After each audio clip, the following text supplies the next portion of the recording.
Please sit down. You are the most beautiful women in the room, but you fail to understand this is not a night off for us. Take a look around. This is not some game. You get noticed, and that gets us noticed. And us being noticed gets us all shot. What is your mission? Operation Anthropoid. What is Anthropoid? We are here to assassinate Reinhard Heydrich. He's executed thousands. Only Hitler is above him in the Nazi hierarchy. Are you completely mad? You kill Heydrich, and Hitler will tear Prague apart. The question we have to ask ourselves is this. Is our country ready and willing to resist Nazi Germany? Gentlemen, this operation will involve almost everyone we have left in the resistance. Armed escort. 30 seconds behind. 30 seconds, 30 seconds. If you're arrested, there will be no escape. Carry the cyanide capsules at all times. May God be with you. Maybe it was a mistake not to inform you of the danger. She's very young, still has romantic ideas about the war. And you? War is not romantic. There's a problem. What could we know? It is your duty to stay alive and continue fighting.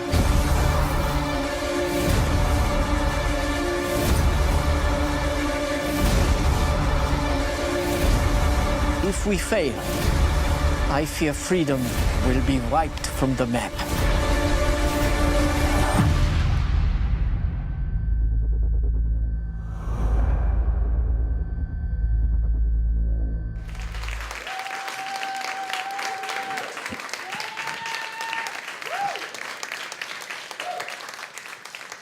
So obviously I planned ahead to match the movie poster, so please give me some kudos for that. Thank you. It's good. I want to start with you first, Sean, because this is such an incredible story. I grew up in Germany, and I thought I knew pretty much, not all there is to know about World War II, but a large part of it. I had no idea. Like, how did you learn about this aspect of history?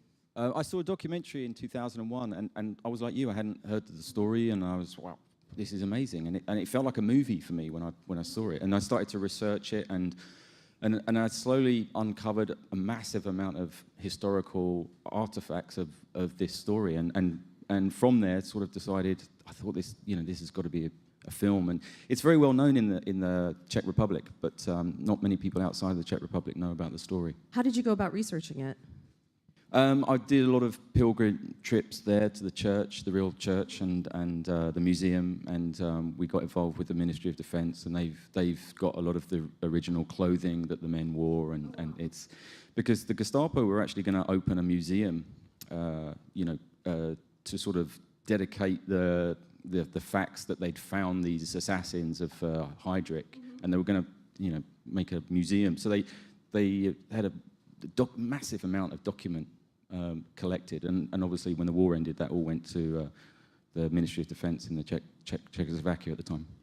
And for those of you who don't know, this is a plot to assassinate Hitler's number 3, right? And he was, I mean, Hitler himself called him the man with the iron heart because he was the butcher of Prague. He was ruthless. He was relentless. He seemed to be unkillable. How did you guys come to be a part of this?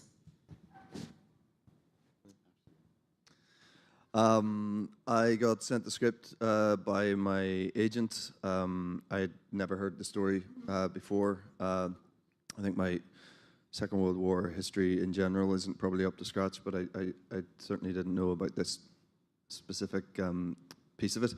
And I was just sort of blown away by the story. I was already a massive fan of Sean's. I'd just seen Metro Manila like 3 weeks before, and I'd said to my wife, like, I'd do anything to work with this guy, and then weirdly the script arrived a few weeks later.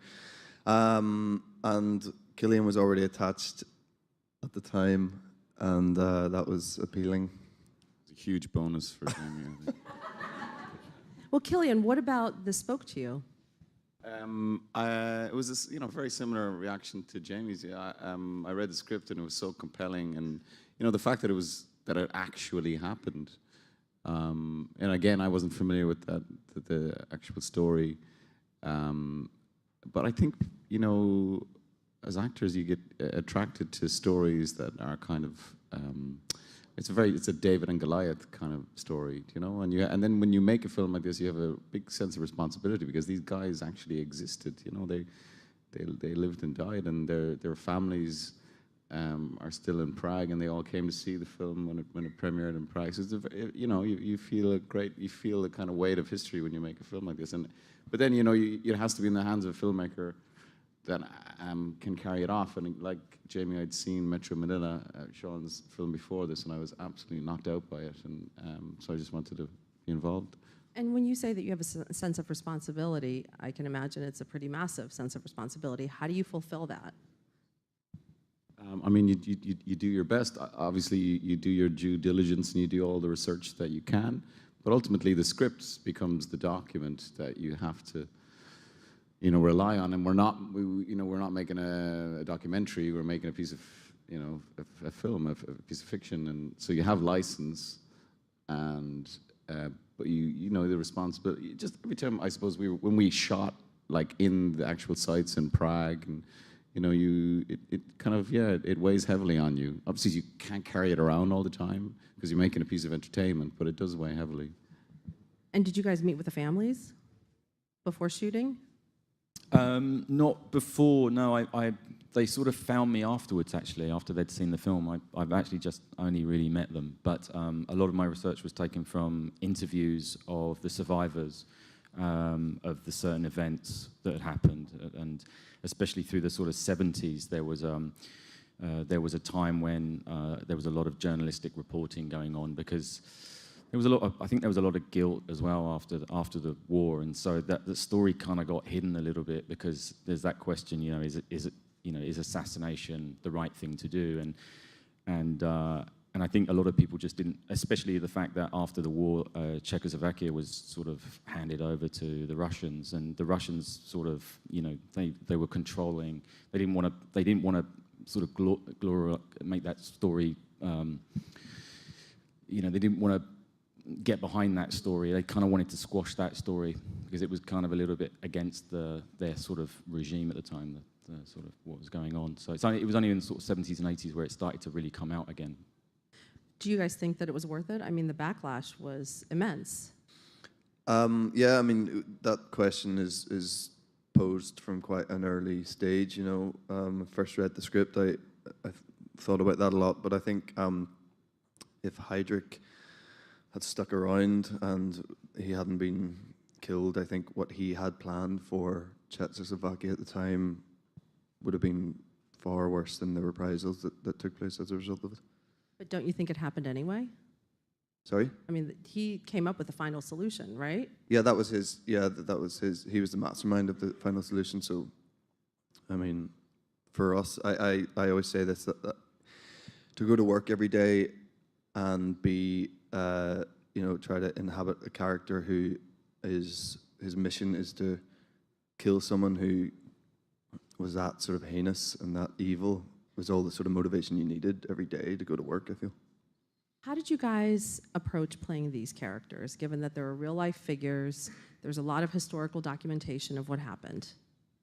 Well, I think, as I said earlier, you do as much research as possible and you amass as much of the information as you can, but then ultimately you kind of have to leave that behind and you concentrate on the script and you concentrate on the sort of energy that you can make on set. And, it was very, very tight, the three of us together. We worked very, very closely. And, Sean wrote, produced, directed, and shot the movie. You know what I mean? It's quite an achievement. And it really felt like the three of us in there all the time. And you're aware of this as background, obviously, that these people existed and lived and died for it and how heroic they are. But ultimately, you have to make the best film possible. And it is a piece of entertainment. And it's not fact. You know what I mean? A lot of these things happen, but we're doing our version of these characters with all respect possible, but you have to kind of let it fly a little bit as an actor. I don't know. I read about the assassination, and you guys seem to have nailed it. I mean, sorry, that's probably a bad word to use, but it's the way you filmed it. From the, it's interesting. I saw the movie, and then I was like, that can't really have happened, you know. And then you read about it, and you're like, holy shit, that didn't just happen. That You just swore on died. it live, by the way. I know it's okay. We can swear. Oh, you can? Oh yeah, They let told it me rip. not to swear back there because it was live, and I thought I'm going to say fuck Oh the no, minute no, I we're come not out. gonna we're not gonna kick you off. It's okay. Jamie, you can go. Go. I'm actually really uncomfortable with swearing, so I'd like appreciate an apology from you, actually. If you I'm don't- really sorry. He fucking really hates so- swearing. I mean, that I'm is really sorry for fucking using red. offensive Fucking foul from the level language. already, haven't we? We fucked it up totally. Fucking hell. Fuck. Jamie, do I need to give you $1 for a swear jar or something? I think more than $1. Like, that's, You guys seem to be so tight. Did you guys know each other before fucking you hate started? them. no. To be honest, when we heard that we had to like get together to do press in New York this week, I was like, "Fuck, how am I going to get out of this?" Hang out with those two again. No, we really are all very close, and that is massively beneficial when you're making a movie like this. And it felt like a complete necessity that we had this bond with each other. And as Cillian said, we were very much like a unit, and every morning started with, you know, a real sort of gathering of us and trying to like work out how to best approach the day and make it work for all of us. And I think that's kind of rare. I don't think you get that in every job. I feel like you don't always get that with director. They don't give you that time, or don't let the actor be as involved as, you know, the actor feels that they should be. So it's refreshing when it works out like that, yeah. And what about you, Cillian? You hate this guy, right? I mean, I heard you say backstage, like you're like, Jesus Christ. I know. I can't stand him. That's why he's as far away as he can. No, genuinely, it was. You look out. What you know, you hope every job you make, you hope you're going to get on with the people. You hope you're going to connect with people. But genuinely, it was a joy every day. We really just, like, it was a very intense shoot. It was very, very fast. You know, Sean was shooting the movie and directing us, so he felt just always so close to us. It was the first time I've ever had that. Have a director as a DP as well, and it was, you know, because there can be a distance where the director's sitting behind monitors quite far away, but we really felt like we were in it together, and we shot it, you know, very, very fast and quite guerrilla, and it was very exhilarating to shoot. Did you guys at least go out at night after you're done working? Yep. Dude, and that's all he says. It was kind of funny. I remember this one, I think, well, there was one night that I actually don't remember, but there was another night that I remembered, and I remember we went to dinner one night, and we walked over Charles Bridge, which is one of the most busiest bridges in Prague, and there is literally thousands of tourists taking pictures of the bridge and everything. And I remember you walking across the bridge, and there wasn't. Nobody even like batted an eyelid at him. No one took a picture or nothing. No one even was looking at him. And I was like, I was kind of mad. I just walked across the Charles Bridge, which is like walking down Oxford Street with Jamie, with hundreds of cameras, and nobody sort of had clocked him. And then we got in the restaurant, and then the waiter was like, "Oh, can I have your photo? Can I have your photo?" Jamie, are you able to kind of navigate sets and not be recognized when you're working, or is it always like, oh my God, it's Jamie? I think I'm recognized on set. Is that what you said? You know what I mean, like people walking by. Like the crew and stuff? Yeah. Like, yeah, no. You know what I mean. I don't know if I do know what you mean, but I'll try to answer. Yes, that's my answer. Yeah, no, look, I mean, you know, there's no, like, I don't think that I'm anybody, but certainly in a crew environment, no one gives a shit who you are for the most part, unless you're one of those people who puts it out there that, like, you know, don't, you know, I should be treated. I mean, Cillian's a bit like that, but he's a bit like unapproachable or whatever. But that's what I heard. Yeah. I'm pretty. Don't look me in the eye, please. So, Cillian, for you, what was the most? For both of you, actually for this for all three of you, what was the most challenging aspect of filming this? That should be you. You're like, where do I begin? Yeah, most challenging. I think it was just trying to keep all the balls in the air in a weird way. You know, it's such an intense period. It's 40 days, and it's, you know, it's a marathon in that respect, and you have very little sleep. And as you know, Cillian was saying, I was holding the camera as well, and I just remember my focus puller at the beginning saying, because we shot on Super 16, which is kind of a small film format, and she said, "Oh, you know, the camera weighs like 16 kilograms." And I was like, "Oh, okay, that sounds okay." And then I just remember at the end of 40 days, it felt like I was carrying a car or something. I was like, you know. So I think it was a very hot summer, and I remember just, you know, it being.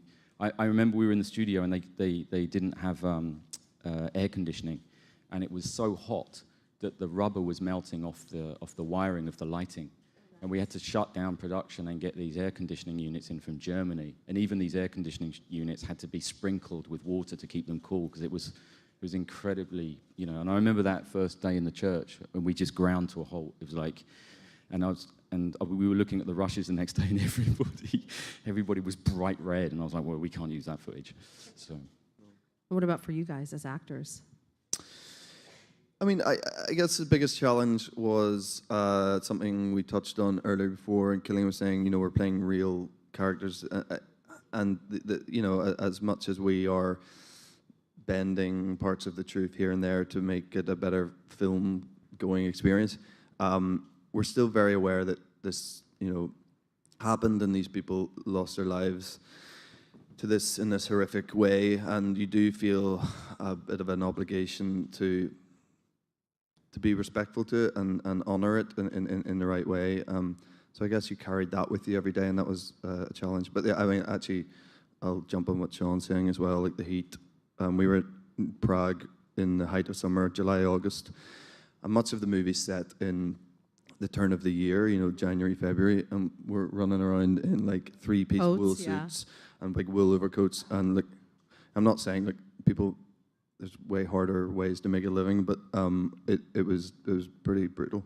Do you remember the beginning of the film? We had this beginning where it's set in snow, and of course we were shooting in August, so we basically covered an area of about 500 square meters of fake snow, and it was 40 degrees, and all the crew were just in shorts and t-shirts, and these guys are like running around in this paper snow with all these coats and sweating, and yeah, that was kind of bizarre. How much powder did you guys go through?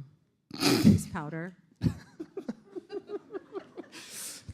I can't speak for those two, but I was pretty clean, to be honest with you.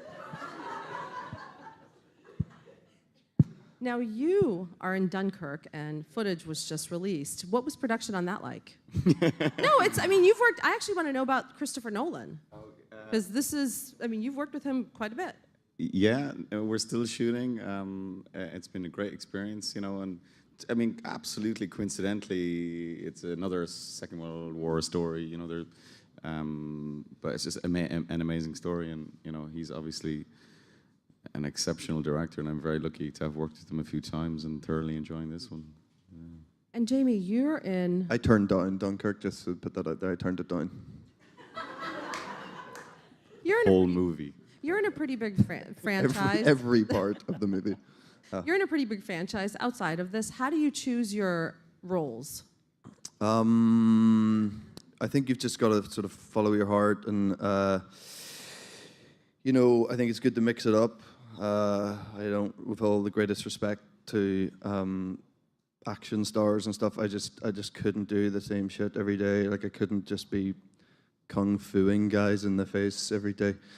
I just like to, you know, find a different challenge every time, but you know, mix it up. Like I think there's a little bit of a onus that I put on myself if you've got like a big franchise, like I do, you feel like you want to do a couple of things that are outside of the studio system, do some smaller stuff.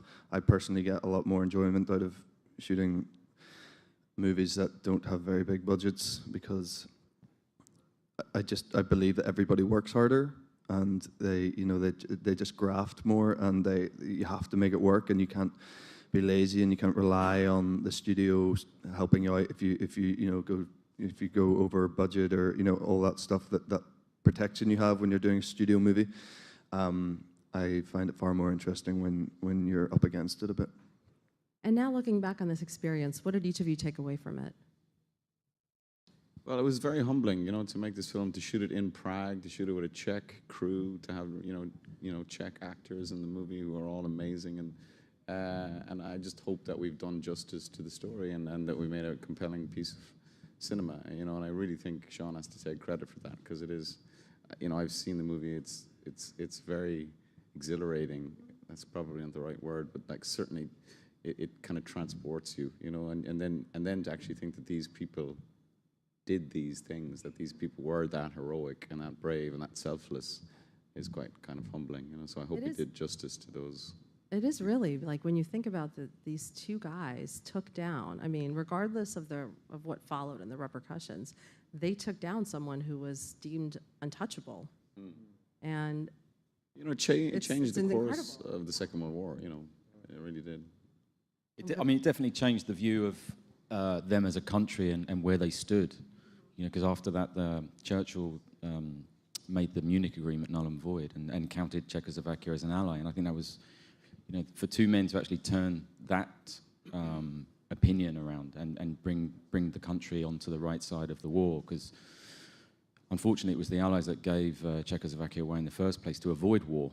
And so they were in this really difficult situation where they were sort of given away and then sort of disregarded and sort of deal with it, and they were slowly being, they were annexed by the Germans, and then they were sort of on their own, really. So I think it's an important part of history to be told and put right as well, because I think, we had a big, as Cillian said, we had a big responsibility for that. And last question before we go to the audience. If each of you could meet one historical figure and just pick their brain, who would it be? What? I missed the end of it. If you could meet any historical figure and pick their brain, not their nose, their brain, who would it be? I meant to say someone really like sort of highbrow and earnest, but I'm going to say Elvis. Don't say anybody clever. Richard Burton. Yeah. I'll go with that. What about you? Oh God, I don't know. I'd like to have a chat with Orson Welles. He'd be interesting to chat to. I should say somebody really. Such actory answers. Yes. Make for a really good dinner party. I'll say that. Yeah, I would. And by the way, did you guys coordinate your footwear? He called me earlier and said, "What are you wearing?" I'll be honest. Like since Sean worked with me, he's like really. It's kind of creepy. He started to really trying to like dress like me and stuff. And I mean, this is. He's gonna rent me his body later because I'm gonna. This is getting out of control. I mean, this is. I actually feel embarrassed for him. Yeah. I won't tell them the real story then. And now for our audience, please. Great. We're going to start with a question from an online viewer. So Kendra would like to know, for everyone, what was the most emotional scene to film? Well, I think inevitably, the end of the movie was very, very emotional for both me and Jamie. I mean, because, what these characters had to go through, and they felt like there was kind of no escape. And also, when you talk about, when you ask the question, was it worth it? Imagine having to live with that question. These characters had to live with that question because, for a time, it was a failure. They had failed in their eyes, and they had brought, the wrath of, the Nazis onto their country, and so I think, certainly for my character, trying to figure out how to deal with that guilt or sense of guilt, and how to process that, and then inevitably, obviously, the end. So that whole last third of the film was profoundly kind of emotional to shoot and to kind of sort of comprehend. Yeah, I would agree with that. I'd also say that there's a couple of scenes that Jan and Josef have together, Cillian and I, where we shot two of them in the same day, where he's having a breakdown and then I'm having a breakdown, and because of the way the three of us sort of worked together, there's a lot of energy and emotion going into sort of every moment we felt like. But that day, I remember feeling sort of very bereft at the end of the day, that having given so much to these like scenes that, you know, it's when you put yourself, it's so hard to comprehend what was the pressure of this situation, and to remind yourself that these guys were just, they're not superheroes, they're just like lads who are you know fairly unremarkable people put in a totally remarkable situation, and that's all I'm gonna say. And what about you, Sean? Probably the same as what Cillian said, because I remember we'd shot Jamie out of the church, and obviously his character dies, and that was very moving and emotional, and then because we'd shot the end towards the end, and then I remember we were in the crypt together, and it took a long time for the water to fill up, and over a number of days it would get higher, and we, all of Jamie's scenes in the crypt were without water, and then you were done and you went. I left. It was And it was really weird because we'd shot him and he was dead, and then he'd left, and it was me and Cillian in the crypt, and we were like literally the last men, and we were about to film his death scene, and it was the end of the film, and it was, I don't know, I think it was really emotional, and it felt very real, and it was like, it really felt close to the real story, and it was heartbreaking in a weird way, you know. Next question, please. Hey guys, congratulations on the movie. My question is for Sean. I wanted to know how much say you had in casting, and if you did have a say in casting, how did you know that Cillian and Jamie were the right actors for their roles? They were forced on me. I just had to deal with it. No, I think first when you're casting two, because it's like I always saw it as a two-hander, but obviously the relationship between the two, it had to be, you had to believe it. It had to be something that you really it was really earned. So Cillian was you know, is somebody that I've known all my life of watching movies. He seems to have, and I'm older than him as well. So I was like, he's always sort of been an actor that I've looked at. So he was somebody that I just thought could play Joseph, and once I met with him, and there was that, you know, that click, and we were like, yes, we found Joseph. Then you start to find the other part of the jigsaw puzzle, and you say, okay, because it's going to limit you in a weird way, because you got to balance the casting, and then I met with Jamie, and we had a very good meeting, and I'd watched The Fall. And I remember we'd met, and there's such a darkness in Jamie in The Fall, and I was saying we've in a weird way, Cillian's character is the darkness, and Jamie is the life, and he's the one that is, you know, almost a puppy to this other character, and he's the one that wants to live and doesn't really want to go through it. He's the conscience of the audience. So once Cillian was in place, then Jamie just, it felt like the exact right part, the right jigsaw piece, and then we were off. And last question, please. Hi, thank you for being here. I was wondering, did any of you receive any advice that stuck with you to help you prepare for a World War II film? Well, I mean, there's such an amount of resources out there for an actor, you know, nowadays to you can research everything, and I think that is your duty to do that. But again, you know, I always, with every role, I try to do as much research as possible to have it all available, and once you've done that, kind of leave it behind, because you have to focus on the truth of the character, and you have to make the character as believable as possible. And again, you know, we weren't making a documentary, we were making a piece of film. So there's a huge amount of resources, and we did a great amount of reading, and being in Prague, shooting in Prague was hugely helpful, and being with the Czech crew, all of those things were, because you're in the world. Every time you go to work, you drive by, you know, the place where the assassination actually happened. You know, we spent time in the church, you know, so all of those things made it feel very, very authentic and real. And I think, again, that's a tribute to Sean. The film has such an authentic credibility to it. So I don't know if that answers the question. And do you guys have anything to add? Was it advice? Is that what you said? Yeah, I had some advice from a school teacher when I was at school, and they said he only does well when he's interested in the subject. And that was kind of, I've sort of really, that's the sort of advice I sort of take going into any project I do now. If I'm not interested in it, I never really do my best. So I have to be really passionate about it. And I was just very passionate about this story, and so I gave it my best. And what about you, Jamie? You want to round it out? Best advice? Best advice. When I was young, a school teacher said to me that